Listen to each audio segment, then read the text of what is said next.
We've talked about transverse standing waves, waves that you get on a string that's fixed at both ends. Can you get standing waves with longitudinal waves? And the answer is yes.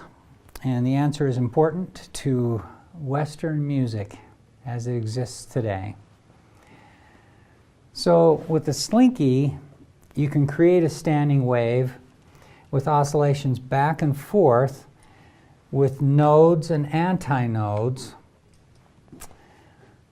where the nodes are places where the slinky isn't vibrating at all, and antinodes is where the slinky is vibrating a lot. So let's write down the natural frequencies of a tube that's open at both ends or is closed at both ends. These are two examples of standing waves that you can get with longitudinal waves. How it works is if you have so this is a tube between here and here. Think of it as a toilet paper roll that's open at both ends, or a Campbell soup can that you've taken off both the top and the bottom. So it's a hollow tube, it's a pipe. And so it's open on this end and on this end. Well, at that open end, air is free to move. And so the smallest mode, the lowest frequency harmonic that you can get in this situation has a node at the center and an antinode at both ends. So the way that it works is that the air molecules near the top open end will move in at an instant in time. At the same time, the air molecules at the bottom end also move in. So the air molecules come together, squash in. The ones in the middle are just squashed, and so they don't go anywhere. And then half a cycle later, the air molecules will move out at both ends like that. So it's a mode that looks like a slinky that you're expanding and contracting, but there's a node right here in the middle. So how much of a wavelength do we have here? And the answer is we need to look at this curve and ask how much of a wavelength that represents. Well, if this is our undisturbed position, then from here to here, it looks like we don't have a full wavelength. And you might say, well, it looks to me like if you bring that down to here and then back up to there, we'll have a full wavelength. And you'd be right. So the wavelength of this mode is twice the length of the tube. So this tube has length L, and this is exactly the same relationship that we had for the string with fixed ends, except that the fundamental mode looked like this instead of like this. But in either case, we only have we've got half a wavelength between the two ends of the string versus the two ends of the pipe. Well, that works out, the math works exactly the same, and you end up with the harmonic series of frequencies for the nth harmonics with the harmonic number n. This looks identical to what we had with the string with fixed ends, with the fundamental frequency given by V over 2L. The math works out to be all the same, with the important difference that V is no longer the speed of waves along that string. It's the speed of sound in air. So that's the difference. L is the tube length. That makes sense. It's similar to the length of the string, but the fundamental difference here is that V now is reinterpreted as the sound speed. This is the first harmonic, the fundamental. The second harmonic has frequency 2F, and it looks like this with an antinode in the center. So this one has nodes here and here, and it's oscillating back and forth this way. And its wavelength, you can see now here how much of a wavelength we've got.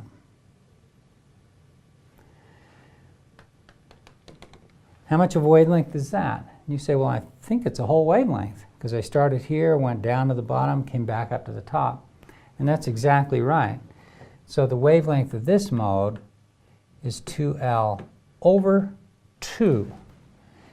So those 2 cancels and you get a wavelength that's equal to the length. But I write it this way so that you can see the pattern. So that the 3F, the third mode, the third natural, the third harmonic will have a wavelength of 2L over 3, etc. In exactly the same way that we did with a transverse wave. So flute has essentially an open end here where air can go in and out, and then the first open hole, I don't know where that is in this case, the distance between the mouthpiece and the first open hole is effectively the length of the instrument. If you got all the holes closed, then the length of the instrument will be right complete to the end of the tube. And the lowest note is middle C. If the speed of sound is 343 meters per second and the flute is assumed to be a cylinder open at both ends, determine the distance L.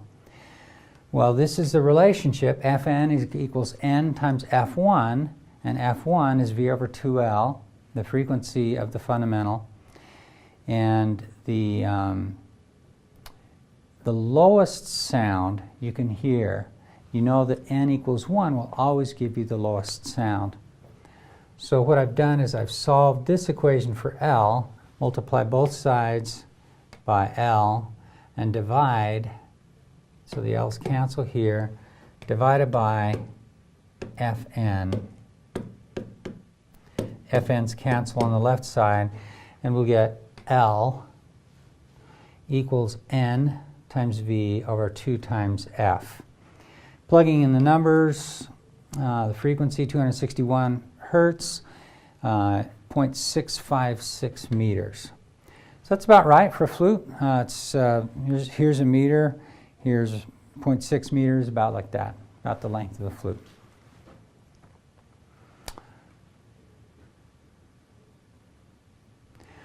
I did not mention here that these results also work for a tube that is closed at both ends. If you replace this one that's open at both ends with one that's closed at both ends, what do you get? So here I've got a closed end. So this is a Campbell soup can that you've got, that you've somehow drained out all the soup. It's hollow, but it still has its ends to it. In this case, you're going to have a node here, and an antinode in the center. And in that case, again, you get half a wavelength fit inside of that Campbell soup can, and you get the higher modes as well. So it all works out the same. Now, you're no longer in Kansas when you look at a tube that is open at one end and closed at the other. So here's an open end, and here's a closed end. Well, now you've got to have a node. You can't have motion of air down where there's a closed end. But you can have motion of the air up here. And how much of a wavelength is that? Here's the equilibrium position, and I think you're going to be able to see that this is only a quarter of a wavelength. You'd have to come back down to 0 again, go negative, back up positive again to get a full wavelength. So the wavelength is actually 4 times the length. Here's the length of the tube from here to here, and the wavelength is 4 times that. So this changes things around a little bit. The other interesting thing is that the next higher mode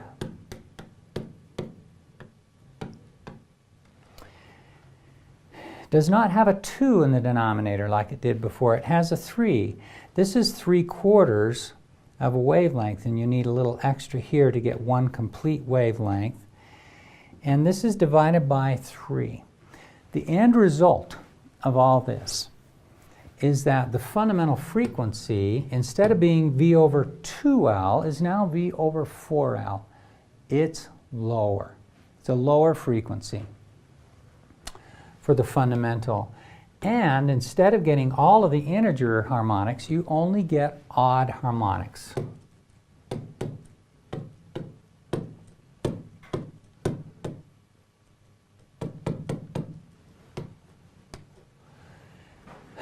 That's because this is a 3 here. The next one you'll get is a 5. So this is a 1, n equals 1. Here's n equals 3. The next one will be n equals 5. So here's our 1, 3, 5. So there's a fundamental difference between organ pipes that are open at both ends and organ pipes that are closed at one end and open at the other end. So this is a demonstration of standing waves in organ pipes that are open at both ends, and then also in organ pipes that are open at one end and closed at the other end. This is a demonstration of organ pipe modes of vibration. You may already be aware that a longer organ pipe, this is open on one end and also open on the other end, and this is where the air is introduced. Then there is a knife edge made out of wood that the stream of air goes through this hole against the knife edge, and then there's an instability when the air is incident on a knife edge. This instability will cause a puff of air to come out outside of the pipe and then a puff of air to go inside the pipe, alternating outside and inside. And there's a particular frequency that's associated with this instability. And if that frequency matches the length of the pipe, then you'll get a resonance in the pipe.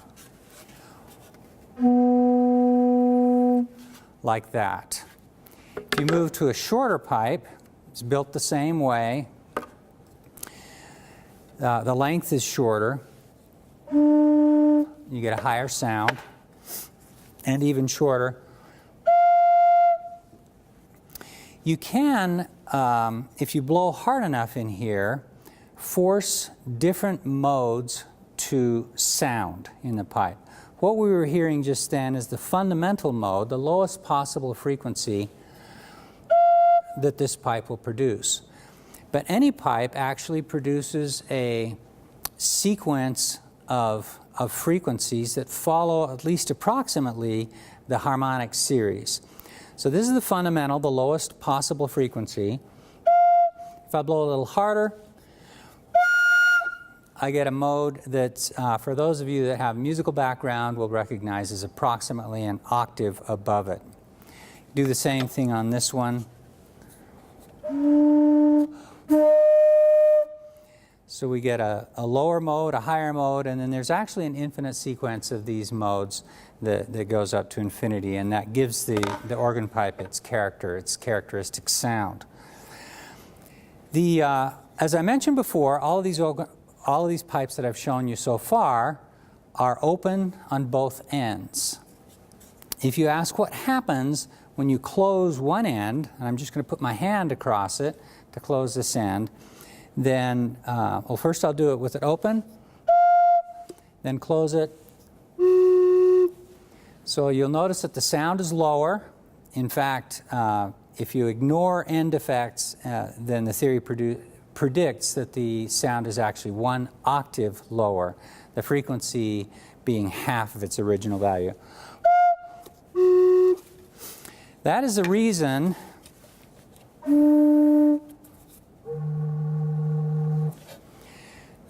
why a clarinet sounds lower than a flute does. Flute and clarinet both have about the same length. The flute is open on both ends, but the clarinet, the mouthpiece end, is effectively closed. And so the lowest notes you can produce on a clarinet are much lower than the notes that you can produce on a flute. That's organ pipes. This is a rotating tube demo. You listen carefully. You should hear a sound that's about mom. So that's this second harmonic. The third harmonic I can do by twirling it faster. That's mom. That's up a musical fifth. Bom, bom, bom is a fifth on the piano. And then if I even faster is the next octave, one octave up from this, two octaves up from the fundamental. That's this one we're looking at here. Then a major third, and the fifth. So that's the fifth. I'm not sure I can get those. Have a try. Let's see if we can get to the minor seventh. Nope, the fifth is as far as it goes. So that's a demonstration of modes of vibration in an open organ, open pipe.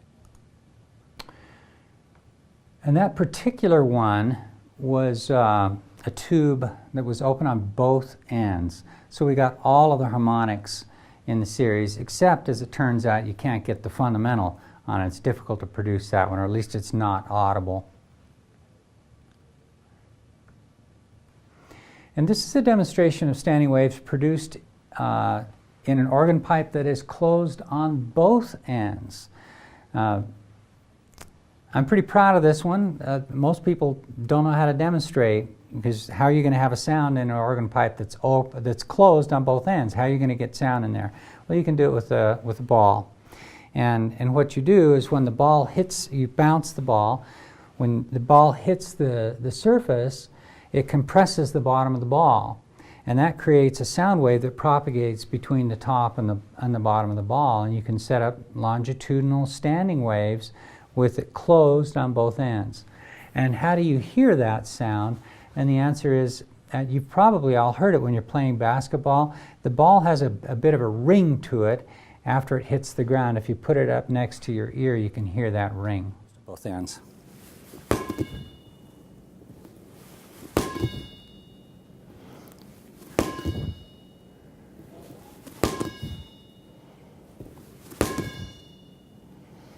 So it's a high-pitched ringing sound. Hopefully you were able to hear it. And that's an organ pipe closed at both ends. That's a demonstration of organ pipe that's closed on both ends. Quick example, a soft drink bottle is 15 centimeters tall. Joey blows across the top of the bottle.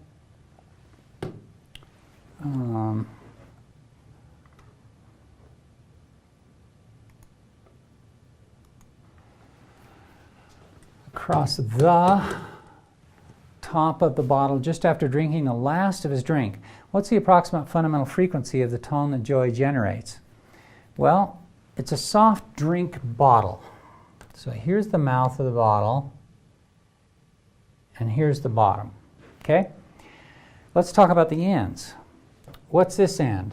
Assuming you got the cap off, this is an open end, and at the bottom it's glass, so it's closed. So this is a tube that's open on one end and closed on the other. Its fundamental frequency, F1, is V over 2L, and we get just 570 hertz, no big deal. Those bottles, when you blow across the lip of the bottle, you're actually producing a sound in the way that the flute produces a sound, by creating a stream of air that hits that far edge of the mouth of the bottle, and air alternatingly goes in and out of the bottle at the frequency that's being resonated in the tube. Another example, given that the first three natural frequencies of an organ pipe are 200, 600, and 1000 hertz, what can you conclude about the pipe? Well, good question. Note the pattern here. We go from 200 to 600. So we're missing 400. We're missing that second harmonic. So if this one's F1, V over 4L, we're trying to, there's a problem that deals with this as well. V over 4L is F1. This one has to be F3 because it's 3 times F1. And then this one is 5 times F1. 5 times 200 is 1,000. So we conclude, therefore, that it must be a tube that's open at one end and closed at the other. The organ pipe is open at one end and closed at the other. Because we only have odd numbered harmonics. What can we conclude about it? What about its length? If we know that the fundamental frequency is V over 4L, we can solve that for the length. It's V over 4F. And plugging in the numbers, we get a wavelength of 0.43 meters.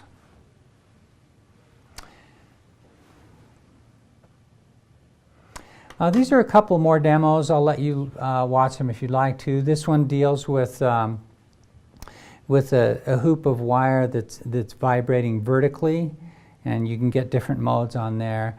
This is the famous Chladni plate demonstration. You can look at it. It's beautiful, beautiful patterns are produced on, in sand on a surface that's vibrating, much like the vibrations of, say, a violin plate or a guitar plate, etc. And these patterns become more and more complex the higher the frequency of the sound is. This pattern that's shown here is a rather high frequency sound where the sound is accumulated in areas where in nodal, N-O-D-A-L, nodal lines, where there's no vibration.